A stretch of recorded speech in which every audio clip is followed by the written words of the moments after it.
Q&A if you have any problems, if you can't hear, if you've got a specific question about the presentation. So as I said, this is about the Legal Needs Assessment Toolkit. Talk to me. Right, there we go. What is this toolkit all about? Essentially, it's designed to be something that enables CLCs throughout the sector, specialists and generalists, to use evidence to impact on their strategic planning. So to engage with an analysis of what is the problem or the nature of the need in your catchment. So how do you define who your potential clients are and what kinds of needs they have, and obviously the answer to that will depend on your catchment, particularly if you're a specialist centre or a generalist centre that has specialist services.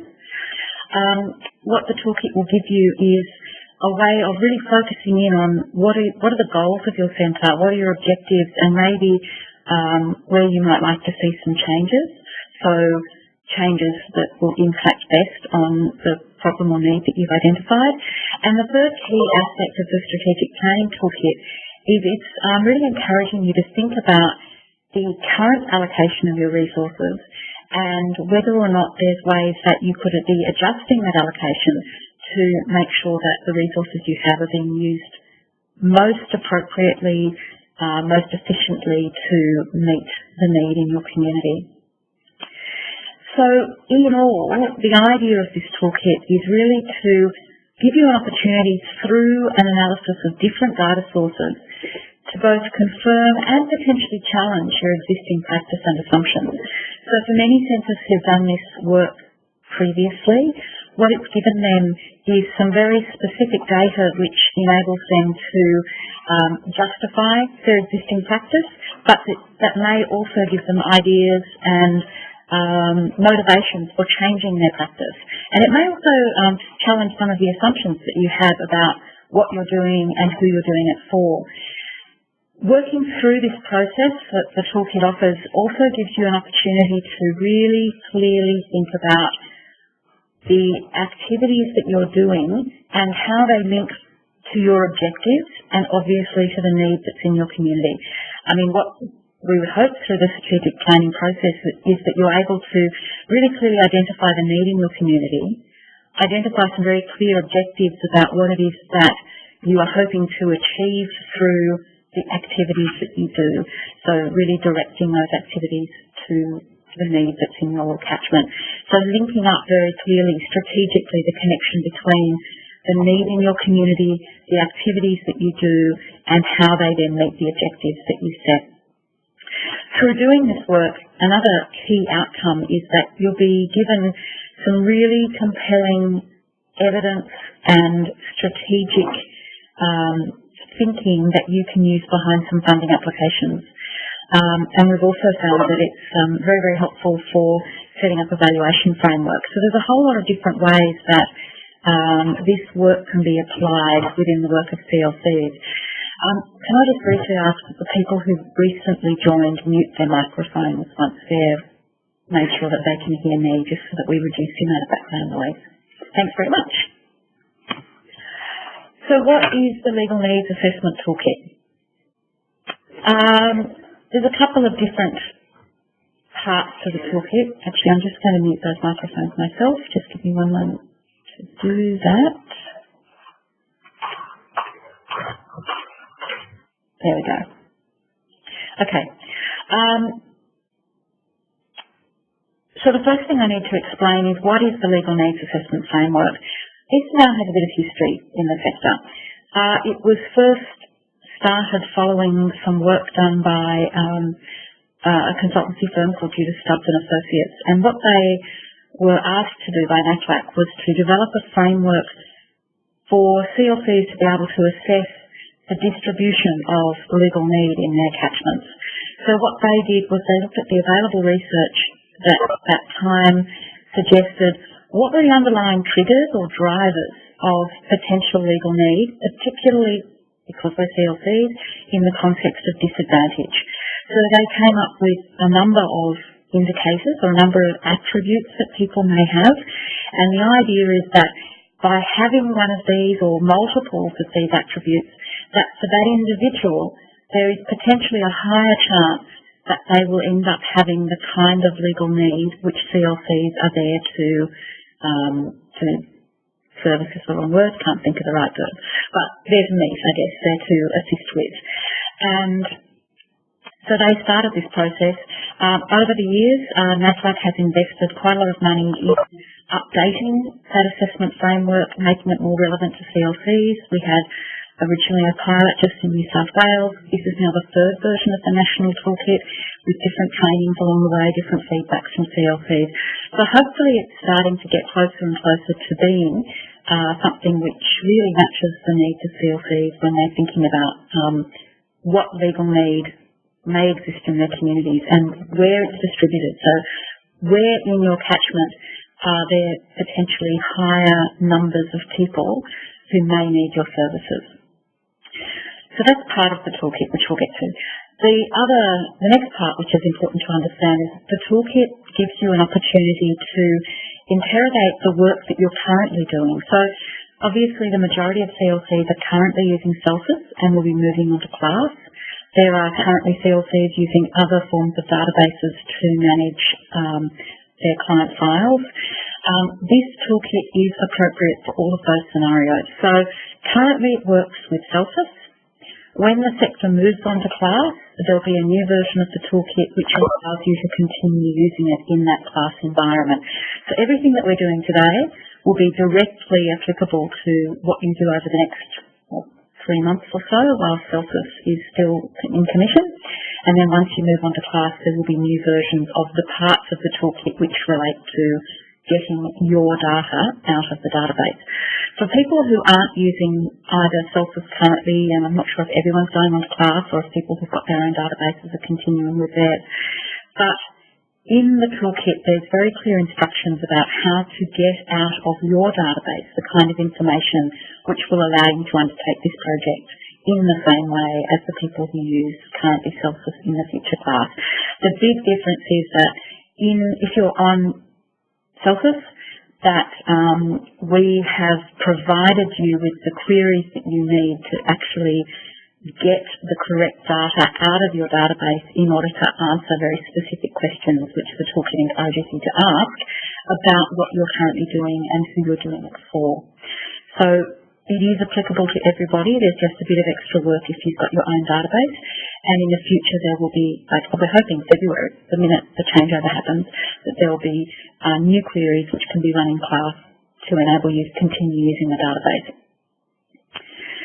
So if the first part, or a part of the toolkit, is actually thinking about what's the distribution of legal need in the community, potentially, using the literature or research to try and predict that.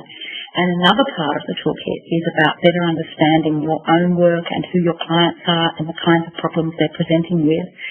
Then the really important part, I guess the guts of the toolkit, is then to say, well, is there a gap between the need that we're currently meeting and the potential unmet legal need in our catchments?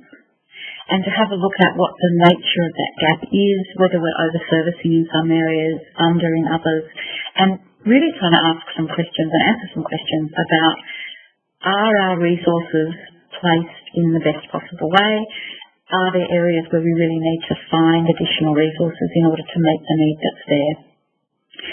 And then the next part, the sort of, I guess, final part of the toolkit is really about using the evidence that you've established through the process thus far to develop a strategic plan for your organisation and to develop a framework through which you can continue to review the data, review the information that you've collected, track your progress and update your strategic plan over time. So the initial, I guess, outlay in terms of time or resources when we take you through this, you'll see what I mean, might seem quite a bit. And in a way, it depends on what you choose to do. I'm going to present you with what we're suggesting as a process, but you don't need to do all of it. You know best what is necessary for your centre to do in order to do effective strategic planning using evidence. And so you can choose how much time you take and where your focus needs to be depending on what the needs of your centre are. But we've certainly all the way through this toolkit suggested things that we think will make the experience have a much better outcome for your centre. And we've given you lots of tips from other centres who've already done this process about the kinds of things that they found made the experience better for them and more efficient and have better outcomes for their centre. What I want to show you next is what the toolkit guide actually looks like, because that's quite important. There we go. So part of the guide, or part of the information that you receive is a PDF. So I've opened this in a different program to the normal Adobe one, so it looks a bit different, but essentially it's a PDF. It opens in Adobe. You look at it like any normal PDF. And it's, as you see, quite a large document. It's 50 pages. And what it does is go through a sequenced number of steps which we're suggesting would deliver you the kind of strategic plan that would be very powerful for both planning your future work, but also funding applications, funding acquittals, all those sorts of things. But as I said, you can dip in and out of it. It's in sections. The main thing I wanted to show you by actually showing you this document is just the fact that there's a lot of detail. So there's quite a bit of background information about how the toolkit was derived and what it's based on, lots of links out of the document to more information. And importantly, there's these amazing pink boxes with the little symbol of the light bulb, and these are throughout the toolkit guide, and this is the area to look at for information about what the various pilots and previous training sessions have taught us and the feedback that we've been given by CLCs who've undertaken the process already. All those things that you might want to think about as you go through. Some of the work that we're asking you to do or giving you the opportunity to do is quite technical, involving CLSIS, involving using Excel spreadsheets to both, first of all, generate the queries which pull your data out of CLSIS, for example, or out of your own database, and then also give you a means of visualising that data. So some of it is quite technical, and we've tried to make this as easy as possible.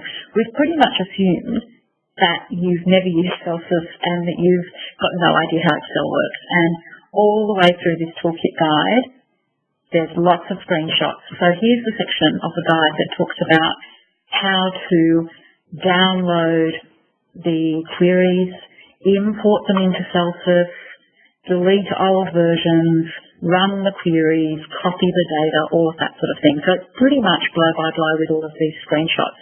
So what I'm going to show you today, I want to try and give you more an overall feel of what the toolkit can deliver, rather than say, do this, then do this, then do this, because all of that information is actually in the guide. So I'd refer you to that when you want to have a look at that. So today is not about how to use Excel, how to use CLSIS. It really is an overview of what is available and where the resources are so that you can then go and do those things yourself. So that is the toolkit guide. I'm not going to show you through the whole thing now. I just want to show you, give you a feel for the kind of information that's in there and the degree to which we've given you step-by-step instructions and help and hints. And, for example, here, for centres who are not using CLSIS, the kinds of variables that it would be worth pulling out of the database in order to mimic what the CLSIS queries are doing at this point. So that's what the toolkit guide looks like, and it goes through every stage of the project. What I want to show you now is what you can download from the NatPlac website. So obviously this is sitting on my desktop. There's a temp file up there, which is because I've got something open, ignore that. But when you go to the NatPlac website, into the members section, and you go to the Legal Needs Assessment Toolkit area, and there's a button you can press to download the resources, what you will essentially be downloading is a zipped folder containing these files. So you've got the PDF, which is the toolkit guide, You've got two separate Excel spreadsheets, and I'm going to go through each of them today and show you what they do. But essentially, the Toolkit Tables spreadsheet is the one that you use to analyse your CLSIS data, or class, or whatever database you're using in the future. And the one that's labelled ABS data is the one where you are able to have a look at the distribution of these attributes which the literature teaches us contribute to the potential for legal need. And they tie in very much with the things that also are predictors of disadvantage, and I'll show you more about that in a minute. I'm sure that when we get to that section, none of these attributes will be of any surprise to you. It's nothing outlandish at all. It's the sorts of things that your experience also tell you are the kind of characteristics that your clients probably already have. But what it does give you is ABS data and Centrelink data, which shows you the distribution of those things in your catchment, so that you can get a bit of a better idea perhaps of where might these people actually physically be if you're then wanting to plan future activities and outreaches and things like that. And also when you're looking at this gap analysis of what you're currently doing versus what you could be doing, where are our clients currently coming from? Are they coming from these areas where the prediction is the highest levels of legal need may be? So it's a way of being able to match up some of those, I guess, geographic, spatial ways of thinking about what it is that you do and where you do it.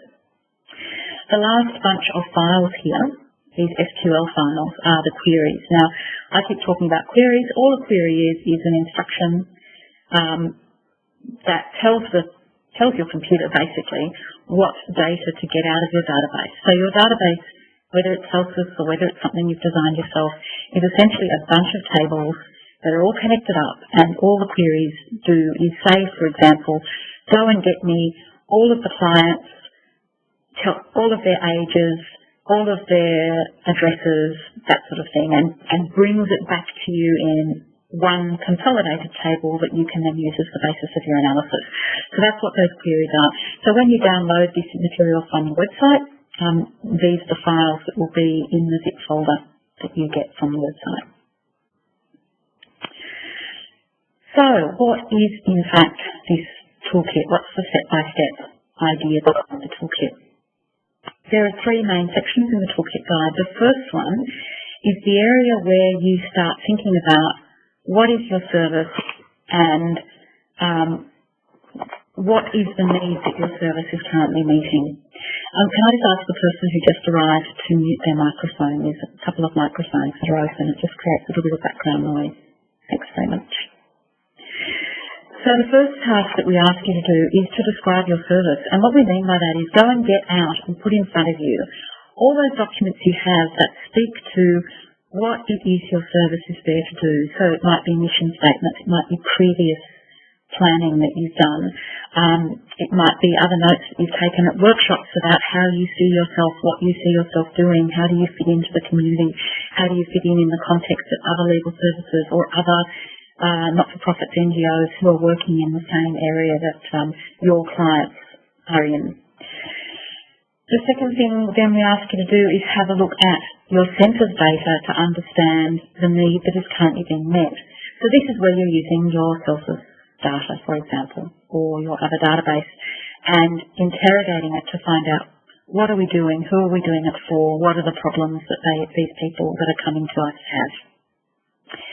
And then we ask you to undertake a workshop to think about the alignment between your current service activities, as you find out in Desktop Task 2, and your stated objectives, which is what you've discovered in your Task 1. In the Toolkit Guide, we talk a little bit about who should be actually doing the process of this work, this strategic planning work. What we actually suggest is that you may start a little subcommittee or a small group of people who take the lead. So it's really important that you have representatives from the people or the groups within your legal centre who are the decision makers. So maybe someone from your board of management or your committee or whoever is your management structure. Someone from within the centre who has a senior management role, whether that's a managing solicitor or a senior principal solicitor or perhaps a CEO, depending once again on how your centre is set up. We'd also potentially recommend that you have someone who is maybe, I mean, it could be one of these people, of course, but maybe someone else who is particularly happy working on software like Excel, who's used to dealing with numbers, who's really happy generating the reports and dealing with CLSIS and all that sort of thing.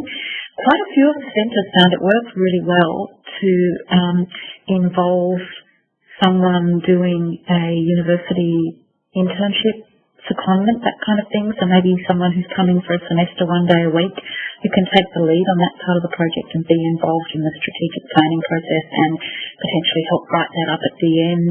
There could be someone in a policy or other degree, particularly at master's level maybe, who's looking for that kind of internship. Or it may be a PLT student, or there may be some other volunteer in your network who you can bring on who would have the interest and the energy to help drive that. Because I know that these sorts of processes are really, really hard to do if you're also managing the day-to-day. So having a couple of people involved who can work with each other to keep things moving is a really good idea. It's also a good idea because a lot of this work is about asking questions and speculating and interpreting about answers, and doing that with a couple of people is a different experience to doing it on your own. And it's important to have all those different inputs along the way.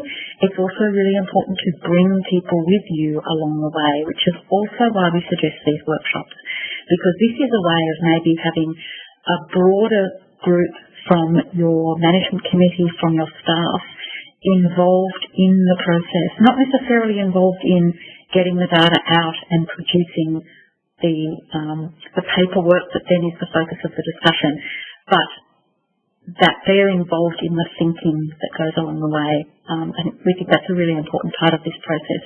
So we're suggesting that the desktop tasks are the things that, you know, the 1 or 2 key people who are driving the project are responsible for, and then that we have these workshops regularly throughout the process, which has the opportunity to bring in the appropriate and different minds and different thinkings that will help you develop a really robust plan for the future of your centre that people have an understanding of the motivation for and how you've got to that position. So that's the first section. Let's just have a look at what that involves. So I'm going to take you to a spreadsheet, not that one. This one. No, that's the same one. That's odd. Sorry. It's hard to see. This is it. Okay. When you download your toolkit materials from the website, one of the Excel spreadsheets that you'll open up is called the toolkit table spreadsheet. It looks like this. It's pretty much empty apart from some lines. It has a table of contents on the first sheet, and then it has a number of sheets along the bottom, and we're going to be working from left to right through these sheets. The process, which just keeps being repeated as you run each of the queries, is that you open up a very specific query in CLSIS or design one on your own database. You pull out the data that query asks for, you copy that data, and then you come to the appropriate spreadsheet page and you press the button that says paste. For an advice by financial year is the name of the first of the queries.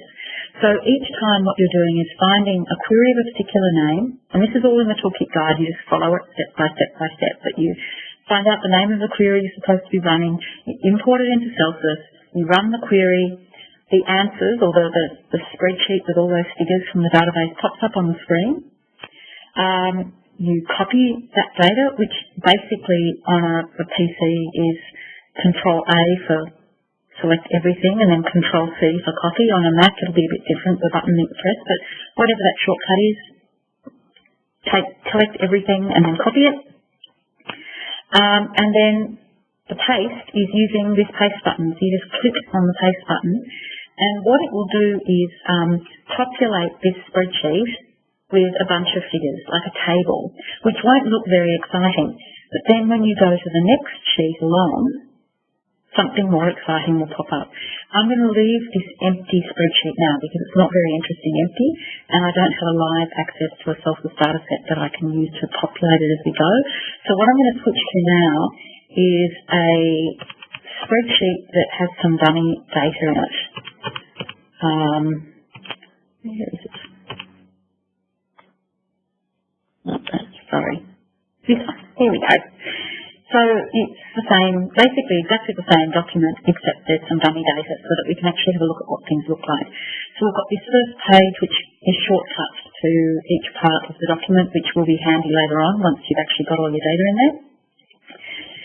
I've done my CLSIS query. I've copied the data that CLSIS returns. I've pressed the paste device by financial year button, and this information has popped up, has basically copied into this Excel spreadsheet.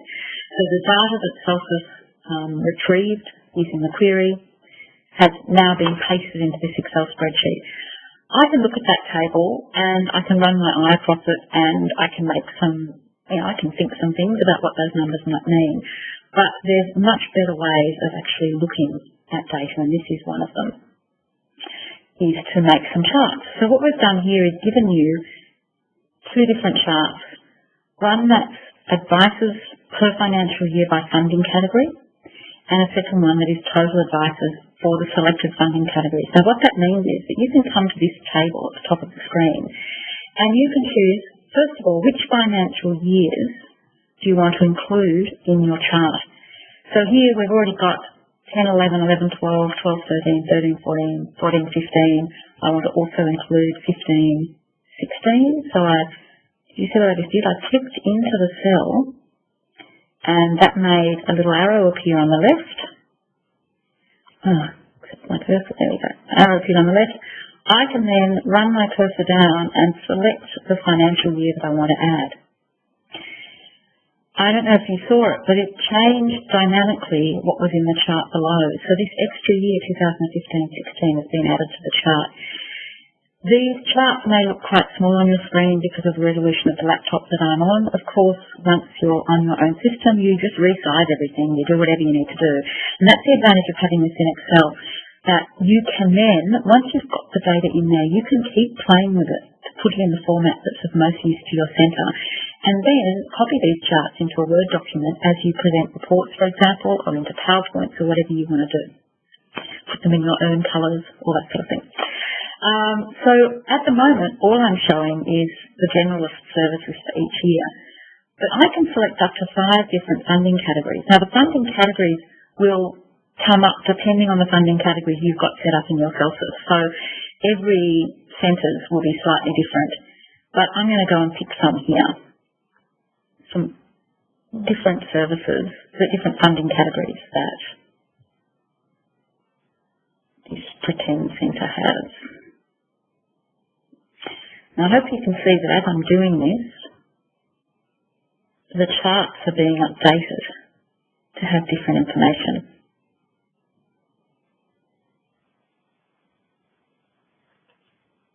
I didn't think I see one else. I did it twice. Still referred. Okay, pick another one.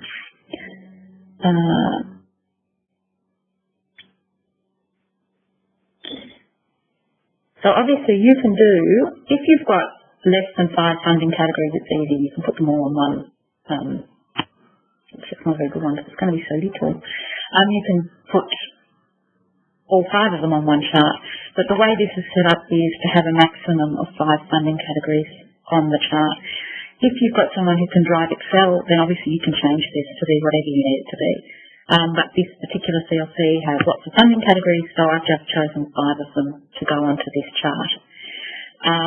Now this looks a little bit silly, so because it's Excel, I can just change, for example, how big that chart title is and all those sorts of things. You can do whatever. I can change the font size to make these bigger because obviously at the moment they're very, very small.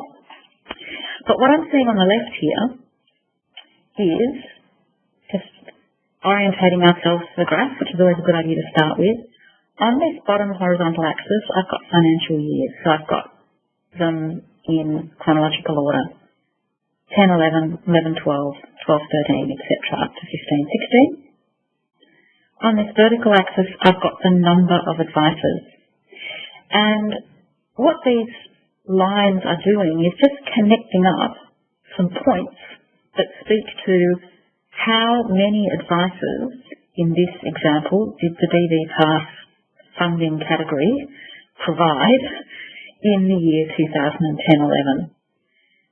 And then down here there's a point that represents the number in 2011-12, and so on. And all these lines are doing is connecting up those points that tell you the total number of advisors in each financial year per funding category.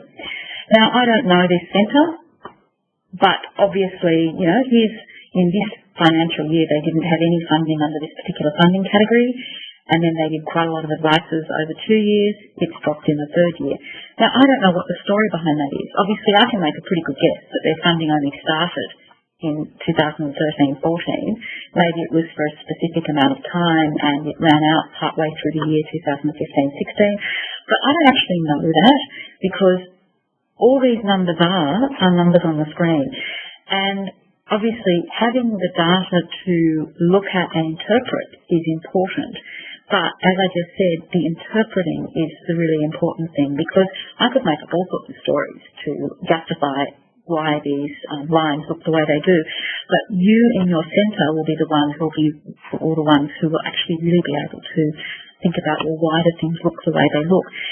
Maybe, you're looking at these numbers and you're thinking, I don't really understand why our numbers of generalist advisors have fallen so much over the last 5 years. So then it encourages you to ask some questions about that and go and find out about what that may be about. And it may be about staffing, it may be about all sorts of things. But having a chart like this enables you to then start telling a story about the advices that you have been giving in different funding category areas over a period of time. So it's about looking at trends over time and how things have been tracking. On the right-hand side, we've got the total number of advisors, but keep in mind that it's for these selected funding categories. So for these 5 funding categories that I've selected on the left here, these are the totals. So depending on who you're reporting to or what aspect of your business you're actually investigating at a particular time, you can cut and dice this in a number of different ways to produce different charts that tell different stories. And this will be similar throughout the whole toolkit. Now, the last financial year I picked here is 2015-16, which is obviously the last complete financial year, but we've also given you the capacity to be selecting data from the current financial year as well, if that was something you wanted to look at to a certain date, like to the end of December once you get there, or to today's date, for example. You can include those as well. So that's advices by funding category, by financial year. Exactly the same thing is possible for casework. So once again, you've used CLSIS to query your database, pull out this table of data, which you've then pasted into this Excel spreadsheet. And you then move to the next tab down the bottom here, next sheet, to get to the page that's about actually looking at that data. And it works in exactly the same way in this case, up the top here. So you choose the financial years you want to include by clicking in one of these 5 cells, using the drop-down menu to select the year you want to include, and then you've got up to 5 funding categories in the same way as on the previous page. But hopefully you can see that there is a difference here. These charts don't look exactly like the ones that we looked at previously. This is casework. So what we've given you here is an opportunity to have a look at how many active cases were there at the end of the, sorry, let me get this right. So this is the number of cases open at the start of the year. The grey one is the number of cases open during the year. Red is the number of cases closed during the year. And then this grey one down greeny grey one down the bottom is how many active cases there were. So what this chart enables you to do is actually look at a number of different things about your casework. One of the things it's actually quite nice for is being able to have a look at how your case openings and case closings are tracking. In some of the training that we did a couple of years ago, where people were able to bring their own data with them, we'd open this spreadsheet and you'd see that no one had been closing cases. There was a massive gap between the number of cases that were being opened during the year and the number of cases that were being closed during the year. Here, you can see that there's quite a nice, parallel tracking where cases are being opened, cases are being closed at roughly the same rate, which kind of makes sense on the whole for most centres unless there's something really specific going on. Once again, that's a question of knowing your own story. And then you can also have a look at the number of active cases by different funding categories here as well. This next sheet is where you're going to paste your client profile data. Just a little word of warning that this particular, if you've got a big database, you've got a lot of clients, you've done a lot of business over the years, this query could take a little bit of time to run. I'm not talking hours, I'm talking, maybe up to a minute or two. But compared to the other queries which top up the answers pretty quickly, sometimes the client query can take a little bit more time. If you've got a big database, I really recommend running this query maybe before the day starts or at the end of the day, because it could slow down CLSIS for everybody else in your centre whilst you're running it. It really just depends though on just how big your database is. Once again, looking at this table is not very helpful. It doesn't give you a lot of easy access to the information. So once again, there's a sheet which is an analysis sheet. The important thing to say about this sheet is that this is a pivot table. Now, I'm not going to spend time today explaining what a pivot table is, except to say that it's a very powerful way of being able to look at multiple variables at the same time. So if you were interested in, for example, a particular funding category or a particular law type, and you wanted to know of the clients that come to us that are Indigenous, what proportion of them are women and what proportion of them are men. So here we've got a couple, more than two variables going at once. We're looking at the law type, we're looking at Indigenous status, we're looking at gender, we could also be looking at age. It allows you to chop up your client base into all those different categories simultaneously so that you can say things like, of the women that came to our service, 27% of them were for this particular funding category and another amount was for this particular funding category or law type or something like that. So there's lots of flexibility about how you can look at your client data and ask different questions about, well, for this particular law type, what proportion of the clients that we saw were male or female, and of the males, how many of them were in particular age groups, for example. So I'm going to show you that it's here and a little bit about how to use it. But what I'd suggest is you either find someone who's good at Excel, and if they don't know how to use pivot tables, tell them to go to YouTube, because every man and his dog has put together training either on YouTube or on the Excel, Microsoft Office web pages about how to use pivot tables because they are so cool. But I'll just give you an idea. There's all these filters that you can turn on and off. So here I've got ASCII. If I change to age group, then the chart underneath changes and gives me age groups. Now, at the moment it's a bit weird because I hope you can see on the right-hand side of the chart where I've got this legend, I've got all of the possible financial years here, including 17-18 and 16-17. And although these are proportions, so looking at the proportions of people who've been seen in this part financial year compared to the proportions of people from the previous complete financial year still kind of makes sense. there might be very good reasons why I don't want to actually see all of that, all of those years. So one of the things you can do is if you click on the chart itself, it brings up this pivot table field list on the right. This is one of the main areas that you can start to manipulate what the pivot table actually shows you. And what I can do straight away is get rid of these years that maybe I don't want to include. And now this looks a bit more useful because it's up to the most complete financial year, which was 2015-16. And I can pick different funding categories. So at the moment what it's showing me is the proportion of ages or people by age for within the generalist services funding category who had a civil law type problem. But obviously I can cut and slice that in lots of different ways depending on what I'm interested in knowing. Then the next thing. One thing I will just mention very briefly is here we've got quite a few unknowns. So at the beginning of this period, so in 2010-11, just over 20% of clients did not have an age recorded in CLCIS, or this fictitious centre. Obviously, the recording of ages has become much improved over time because that unknown proportion has rapidly fallen. If we look at what about income, maybe?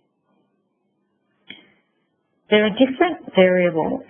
Actually, that one looks not too bad, maybe. Or it looks like everyone's... Maybe, look, there's lots of ways that you can be interpreting this stuff, but I guess the point I'm getting to is that this data that you're seeing now is only ever going to be as good as the quality of the data entry that's put it into CLCIS in the first place. So if you've got, and I'm hypothesising here, this may not be the case, but if you've got low income as the default in CLCIS, so it requires people to actually change that income level to something else, it's highly possible that the result, low income, may in fact overrepresent low income compared to actually the proportion of your clients that are low income. Does that make sense? So if you're routinely just not entering the data properly, or you've got lots of unknowns, or you're just defaulting to the default rather than actually change it to the particular circumstance of the client that's being entered into the system, you're going to get some distortions. So using this client data to better understand who your clients are, you just need to have in the back of your mind how well are we actually collecting this information. The disability indicator, for example, to what degree is everybody in our centre agreeing on what the definition of disability is? How good are we at potentially asking that question when it's appropriate to ask or when we need to ask it? How well are we asking the question about people's backgrounds, whether it's Aboriginal or Torres Strait Islander or whether it's non-English speaking backgrounds, all sorts of things like that. The reason why this is important is that those things that I've just mentioned, so things like income, things like family background, domestic violence, these are all things that we know increase the likelihood that people are going to have legal problems and have disadvantage in their lives. So it's really important that we're very clear about how those characteristics are represented in our client base, partly because it's helpful to know, to be able to make strategic planning decisions on the basis of it, but also because CLCs are being funded very specifically through the National Partnership Agreement, for example. There are priority groups, there are priority law types that the government would like to see their money be focused on. We know that the conception of CLCs is about particularly helping people in disadvantage. So being able to show government that and show other funders that what we're doing is very targeted and focused is really, really important. So this is just a little plug for making sure that the data that's being inputted as accurately as possible represents the clients that you are actually seeing through the door. And that way, when you run these sorts of reports, you'll have a much better, more accurate understanding of who your clients actually are. Right, moving on. The next section section of this toolkit, once again, the actual pasting section looks pretty dull, so we're going to move on to what it looks like when you come to actually work on it. So what this table does is, reading from left to right across the table, the first column tells you which state the particular LGA, which is the second column, is located in. So in this case, New South Wales, ACT is right at the top, no LGAs in ACT, so all the numbers for the ACT will be aggregated to that territory level. But for all of the other states, you just need to scroll down the list, A, to find your state, and then you could obviously hide the rows that are not applicable to you. And then you need to have a look at, well, where are the matters that we have been undertaking, or where are the people for whom we've been undertaking matters living? And that's what this table enables you to do. So the first columns here tell you the number of matters. For example, let's read across row 5. So column C, for example, the number of matters in 2010-11 was 90. And what that means is there were 90 matters in 2010 or 11 which were for people living in the Ashfield LGA. And as you read through the table, then you'll see where the other clients were living who had matters attended to by your centre. Important to note that what we've done is match this LGA mapping to the LGAs that you'll see later on in the ABS data from the 2011 census. So if you have in the last couple of years had major boundary changes to your local government areas in your state, you'll just need to be aware of that as you look at this information. But what we've tried to show you is sort of like for like. So what you see in this table here is like things were in 2011, even though it's your current data, which makes it then easier to match against the ABS data that's coming up. Obviously, by next year, we'll hopefully have the 2016 census data, which will enable us to update all of this and make it all current, well, at that point, 2016 census boundaries. So that's just a little something to be aware of, particularly if you're reading through it and it doesn't quite make sense. It could be because of those boundary changes. But what we're suggesting here is not that any of these numbers are going to give you precise estimates of anything. What they are going to give you is indications. They're going to give you an idea of how things are, rather than being able, I mean, you're never going to be able to say, there are 227 people in this particular geographic region who are going to have a legal need within the next 12 months. So it's just not, it's not possible. But what it's going to give you is one area relative to another. To what degree do you think there might be increased or magnified potential for legal need in that area based on the attributes of the people who are living there? So looking further at this chart, you've got the raw numbers first of all, and then you've got percentage increases or decreases. So the first column K is the first year. So this 4.55 here in row 5, column K, means that of all the matters that this centre undertook in 2010-11, 4.5% of them were for people living in the Ashfield local government area. In 2011-12, 6.78% were from the Ashfield area. Now the reason it's green is because that's an increase of more than 10% compared to the previous year. In 2012-13, it went up to 7.52% of all matters with people in Ashfield. Once again, green, because the difference between 2012-13 and 2011-12, the previous year, was more than 10%. The next year, it's colour-coded pink because it's been a decrease of greater than 10%.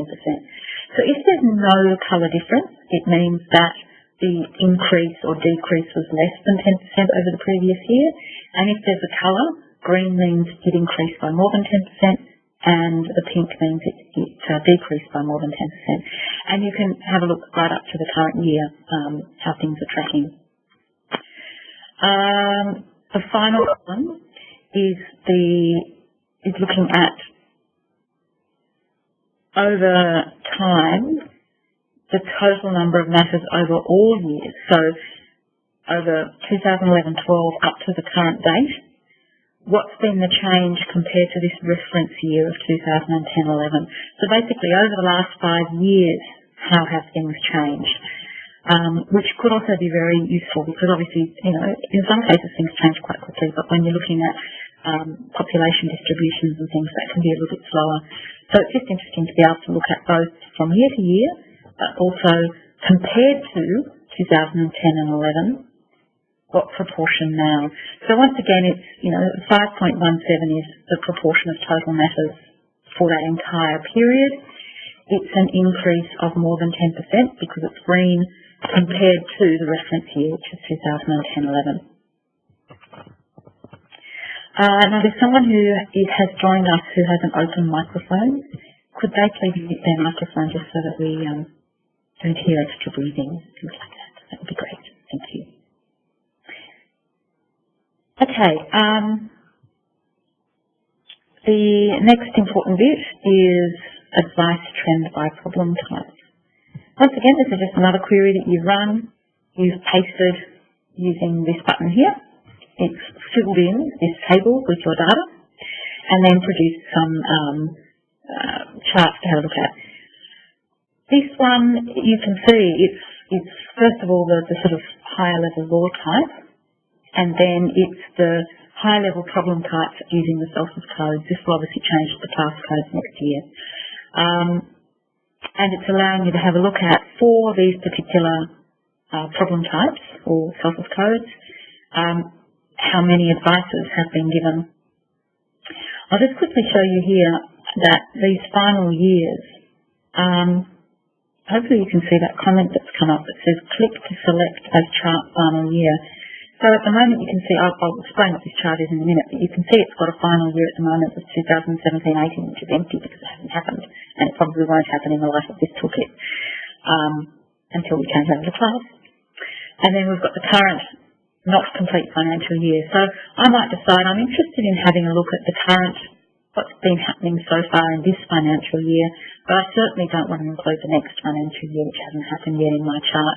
So I'm going to decide that I want 2016-17 to be the final year. I click in that cell and the charts update themselves to remove that year that we don't need.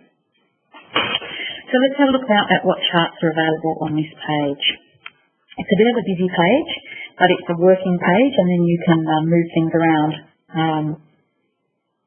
in a way that makes more sense to you. What we've got, first of all, is the total number of advices on this vertical axis, and then by financial year again on the bottom axis. And we've got the 3 law types. So we've got green as criminal, blue is family, and red is civil. So you can track the total number of advices over time in those 3 categories.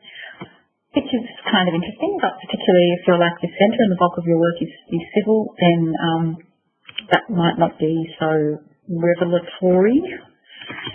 So let's have a look at another way of looking at that. I mean, these 2 charts, sorry, I've moved that too far. The one above that's the line chart, and this one that's the bar chart, are actually showing you essentially the same information, but in a slightly different way.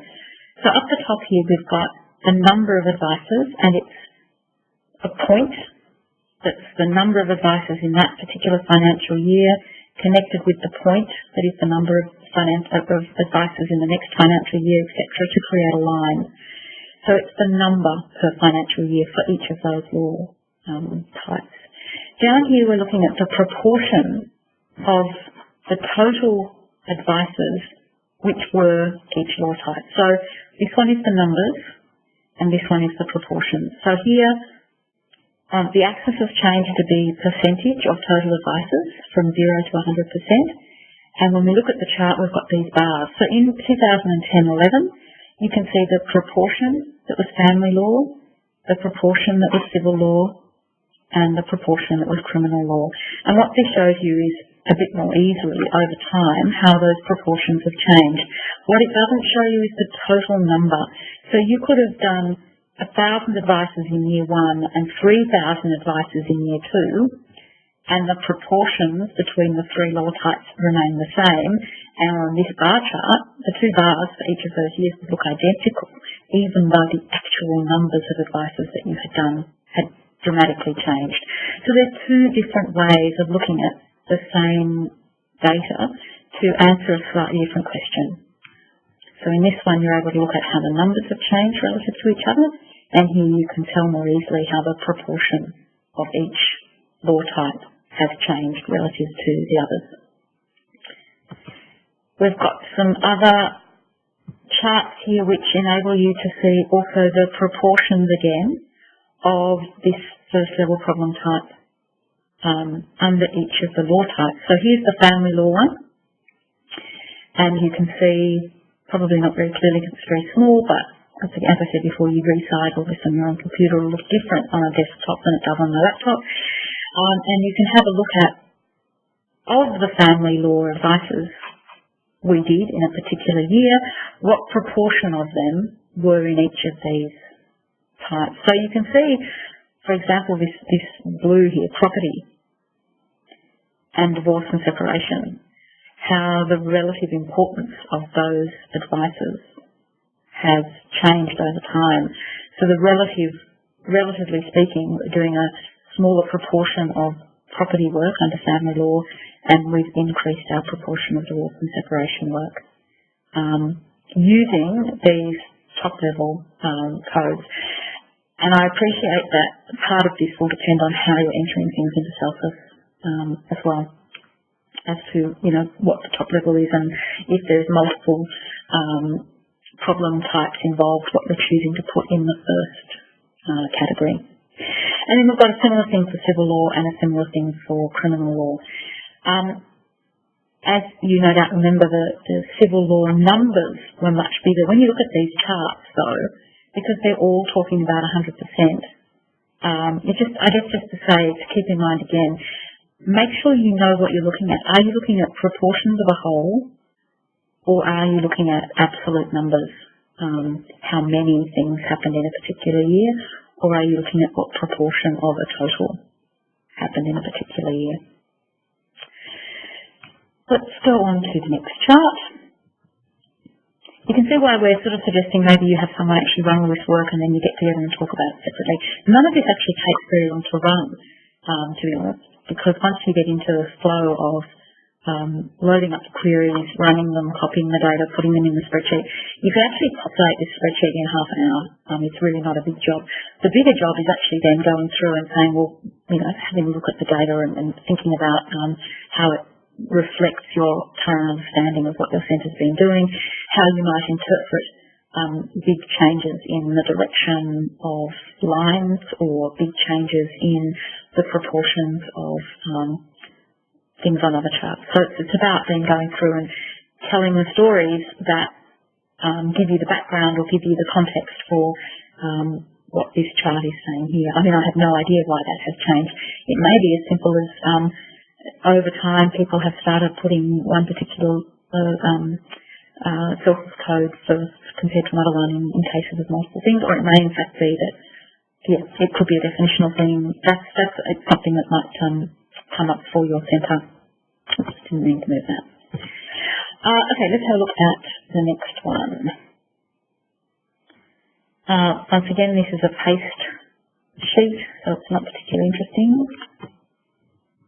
But up the top of it, you've got the button that you can use to paste the data from this particular query, which, as I said before, is also called what it's called on the button. So this particular query is advice problem detail. And then we'll have a look at it. Once again, this is a pivot table. So this is allowing you to choose one or a number of funding categories of law types and of the high-level problem types over a period of a number of years, up to and including this empty year, which you can then get rid of as we did before. So I'm not going to show you this, except to say that This is particularly for specialist centres starting to get quite powerful, because you can actually really drill down how the types of advices, the problem types, have been changing over time at a lower level. So you can see here that there's quite a bit more choice there. It's not just, is it family or is it civil? And as that's the advice version. There's also a casework version of both of these things that we've just looked at. So this is the casework by problem type sheet, which enables you to do the same kind of analysis as we looked at before for advices, so I'm not going to repeat that. And then move to the right here. And then you can also use the pivot table to have a look at the casework that you've been doing in all of those different areas with law type and high-level problem type and funding category as all options that you can change. So, as I said before, if you're interested in knowing for a particular funding category what's the distribution of a particular set of problem types, then you're able to do that here. And you can then see the change over time. So, these are not actually great examples. The numbers are quite small, but you can see that there's been different shifts happening here in the type of high-level problem types that casework is being undertaken in.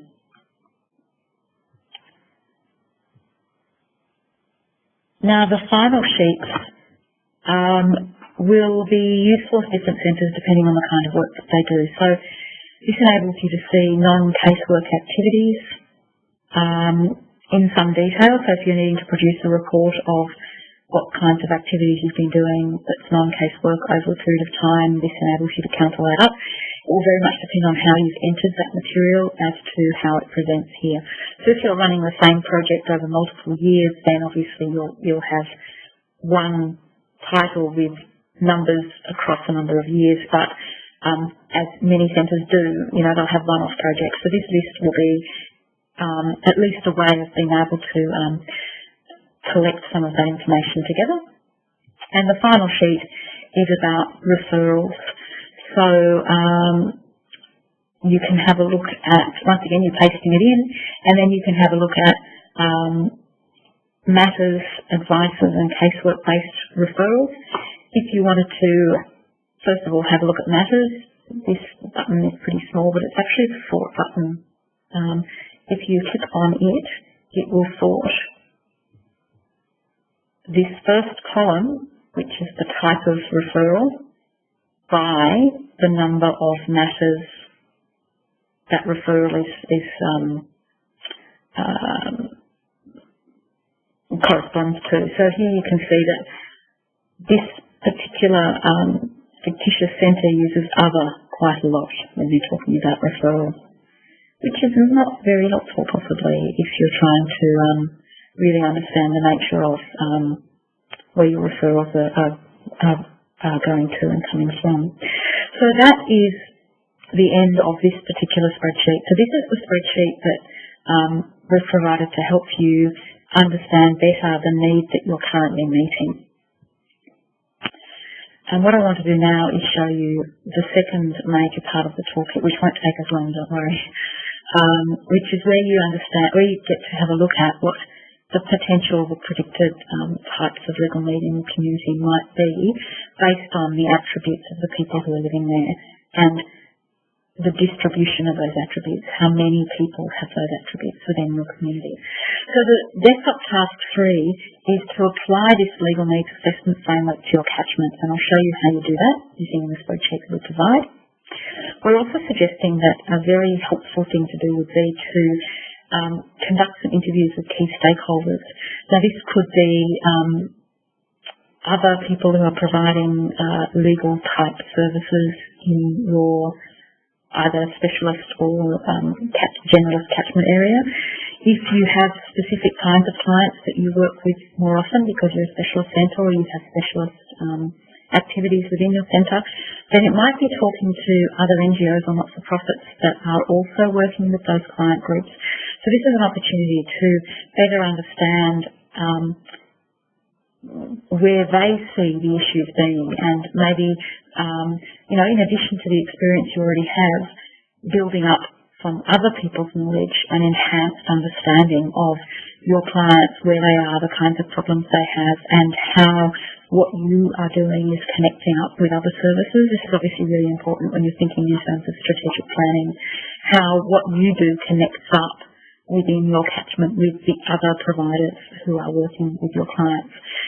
And then the idea of the second workshop at the end of section 2 is to have a look at the alignment between what your service is currently doing, which is what you've discovered through your work with CLSIS, for example, and what you're thinking your service could be doing, which relates to this analysis that you're going to do about the distribution of legal need within your community.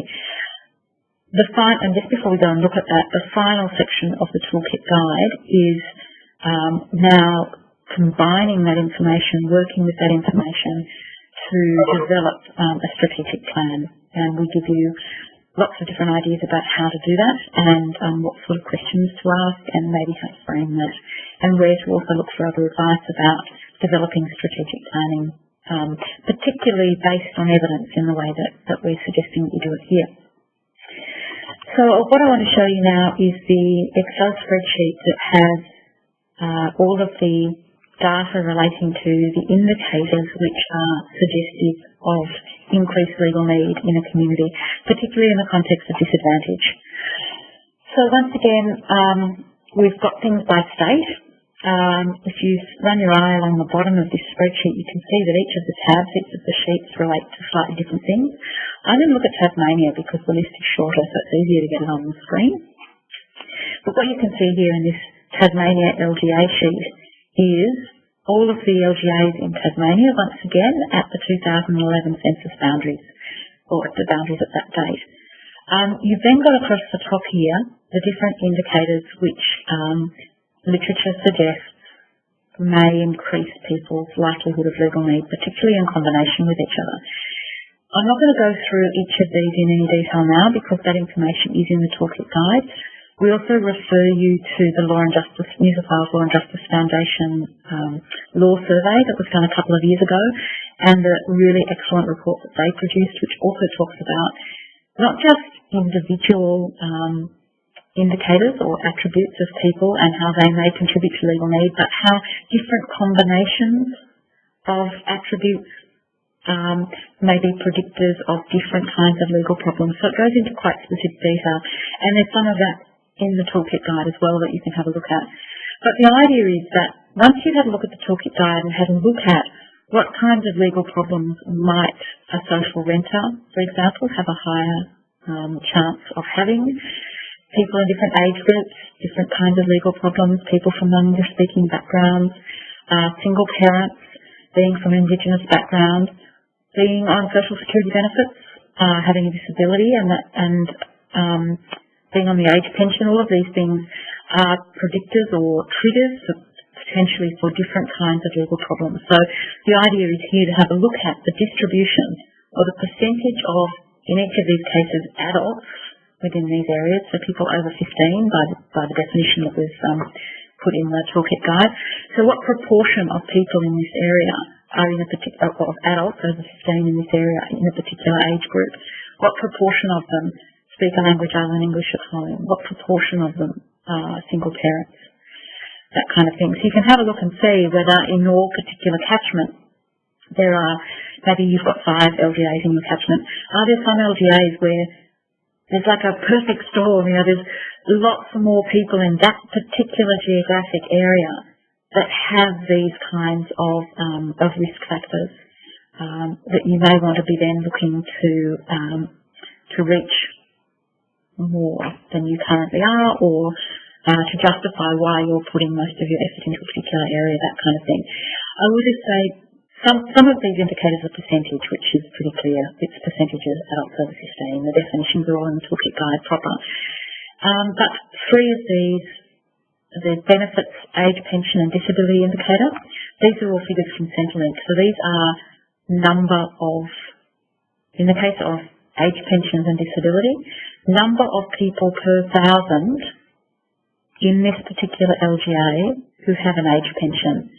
So for break a day, almost 80 people per 1,000 on a disability pension. So that's, getting up to 10% for some of these areas, just over 10% in Tasman. How many people per 1,000 have an age pension? And benefits is, because people can be on multiple benefits, we've selected a number of, as much as possible, mutually exclusive benefits, but not always. And you can see in the toolkit guide which ones we've included and which ones we've excluded. But benefits is the number of benefits per 1,000 people. So it still gives you an indication of, in a particular geographic region, that in that area, the income people are getting from benefits is relatively more important than in another area. So that's what it's trying to give you. The final columns here, which I'll speak about for the next 5 minutes because they're actually quite important, and then we'll be very close to the end of the session, is about CIFA. CIFA is an index of this, well, in this case, there's different CIFA indexes, but the one we're using here is the CIFA index of disadvantage. CIFA is an index that is compiled by the ABS after the census, each time they do the census. And what it does is it combines together information from a basket of variables which speak to increased disadvantage or are about disadvantage. So it's things to do with income, with types of housing, with access to transport, all sorts of things. And in the toolkit guide I've reproduced from the ABS website exactly what those variables are and how they're weighted, so you can get a real sense of what CIFA actually measures. So what it's doing is it's saying for each of these LGAs, so for example for Burnie, they're going to add up the numbers of, or the proportions of people who have particular attributes that speak to disadvantage, that represent disadvantage, and weight them in the way that is in the toolkit guide you can read about, and then come up with a number. And what these numbers enable you to do is to rank each of the LGAs according to their level of disadvantage. The smaller the number, the more disadvantage. The higher the number, the less amount of disadvantage. So, for example, on this list, if I can run my eye and see what's the lowest, is 870 the lowest? Yeah, 867. So, in Tasmania, the Brighton LGA, according to the CIFA index, is ranked as the most disadvantaged LGA in Tasmania. And the one that's got the highest number, which is, I think, 1042, so Hobart City Council, that geographic region is ranked as the least disadvantaged in Hobart. So the smaller the number, the more disadvantaged, and the higher the number, the less disadvantaged. So that's what these ranking numbers do. All these index numbers do. They just allow you to rank these geographic regions according to disadvantage, and then to be able to say something about the relative disadvantage between different regions. Another way you can look at that is if you put all of the LGAs in Tasmania in order from the most disadvantaged at the bottom to the least disadvantaged at the top, then the bottom 10%, a decile is short for 10, so the bottom 10% get a number 1, the second bottom 10% get the 2, all the way up to, if you had LGAs in the top 10%, then they'd get a 10. So this enables you a bit of a shorthand to see, well, if break a day is in decile 1 and Hobart's in decile 9, then break a day is in the bottom 10% or the highest 10% of disadvantage, and Hobart is right up, what has the least disadvantage.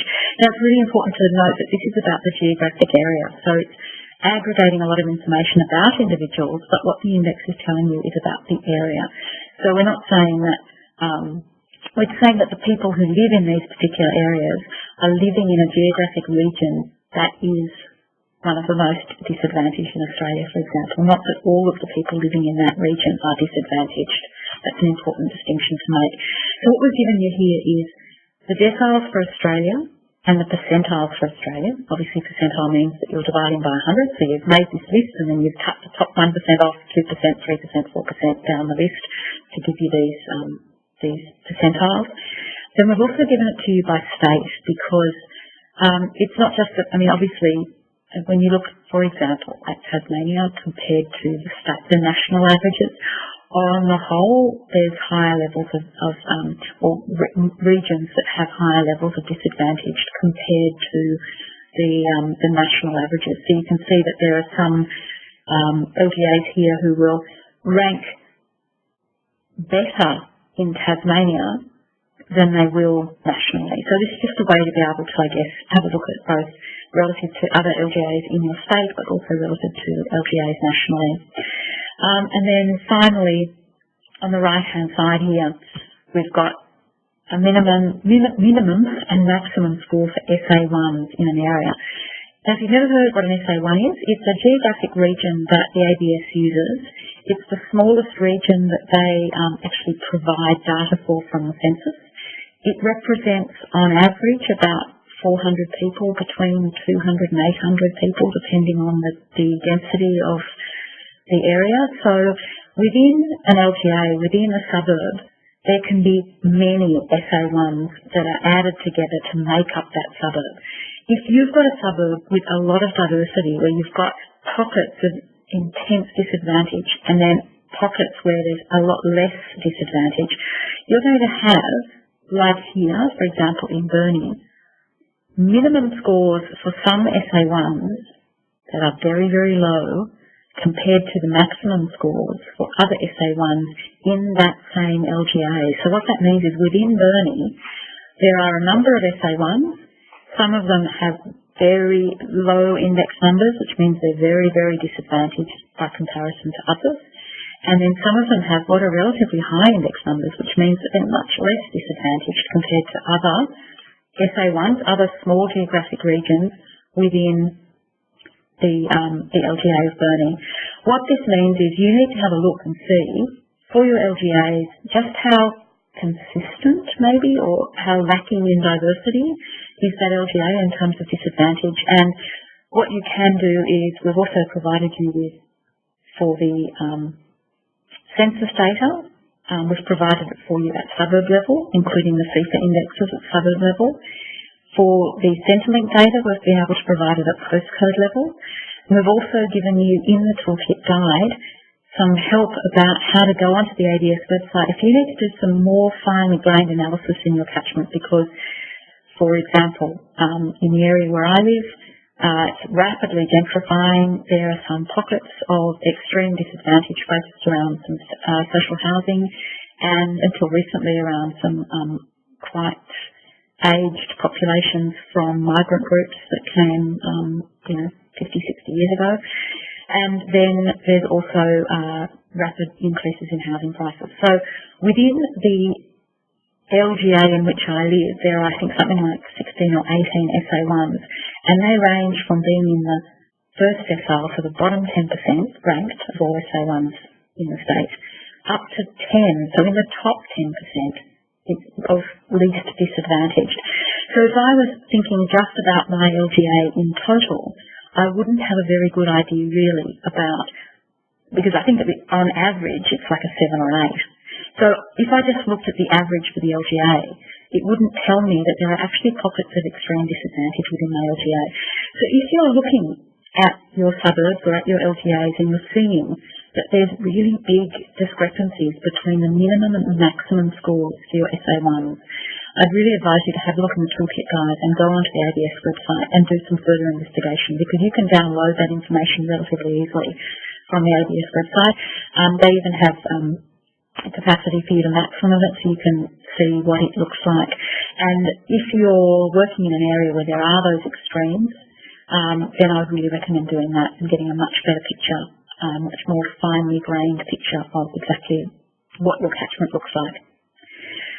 So I've pretty much come to the end of what the toolkit involves. I just want to show you one last slide, which is about the broader context. Now, I've already mentioned the applicability of doing this kind of evidence-based strategic planning in terms of some of the requirements of the NPA, the National Partnership Agreement. In the last National Partnership Agreement, they actually recognised by name the fact that this Legal Needs Assessment Toolkit is an important resource for strategic planning. So governments know it's there, they've been briefed on it, they understand it. If you start using it in the way that you talk to them, it will make sense, and it's recommended. The other thing which NATCLAT have asked me to remind you is just how much of the kind of material that you're investigating through the toolkit actually also connects up with the accreditation scheme standards. I won't read out all those points, but I'm sure you can see all of those connections in terms of how you're using data and the kind of planning you're doing and the way that you're managing accessibility and inclusion because of what you know about your clients and also the potential legal need in the community.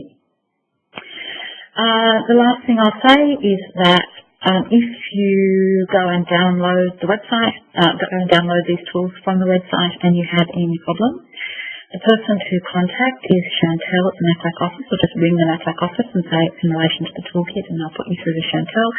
Depending on the nature of the problem that you're having or the question that you have, she'll then field those questions to me or to someone more technical if the problem is with a query or something like that. If you have any questions, please do email or phone Chantel and I'd be happy to answer them if they come through to me. Thank you very much for coming today, and I really hope that you find this a useful tool for strategic planning for your centres. I know that the other centres who have already used previous versions have found it a really sometimes challenging process, but also a very useful process. So I hope you enjoy getting to use the data and finding out things about your centre and about your catchment on the basis of this type of evidence. Thanks very much, everybody.